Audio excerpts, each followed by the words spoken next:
বাংলাদেশের সুপারস্টার শাকিব খান আজই তার জন্মদিন। ২৭শে মার্চ তিনি জন্মদিন পালন তো করলেন, তবে কাছের কাউকে দেখা গেল না। অভিনেতা শাকিব খান ইতিমধ্যেই শুরু করে দিয়েছে রক স্টারের শুটিং, যেখানে তাকে দেখা গেল বাংলাদেশের ছোট পর্দার অভিনেত্রী সাবিলা নূরের সঙ্গে ছোটভাবে জন্মদিন সেলিব্রেট করতে। তবে ঈদের ভাইব না যেতেই শুরু করে দিয়েছে রক স্টারের শুটিং।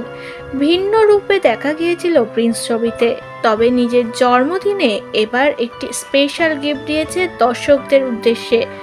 রকস্টারের একটি লুকস শেয়ার করে নিয়েছে সাবিলা নূরের সঙ্গে শাকিব খান, এবং সাবিলা নূরের সঙ্গে সেটের সকলের সঙ্গে কেক কাটতে দেখা গিয়েছে শাকিব খানকে।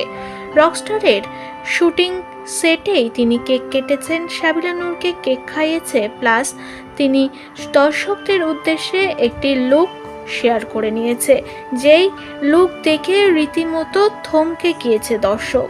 এ তো পুরোই চেঞ্জ, শাকিবকে যেন চেনা যাচ্ছে না। এটাই কি শাকিব খান? লুকস দেখে কেউ বিশ্বাসই করছে না।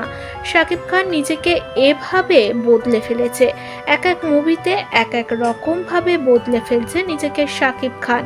তাই তো দর্শকদের উদ্দেশ্যে নিজের জন্মদিনের দিনই রকস্টারের প্রথম লুক শেয়ার করে নিয়েছে শাকিব খান। শাকিবের লুকস দেখে রীতিমতো দর্শকদের কমেন্ট, এই মুভি সুপার ডুপার হিট হবে। মুভির শুটিং শুরু হতেই যেন রকস্টার নিয়ে মেতে উঠেছে দর্শক।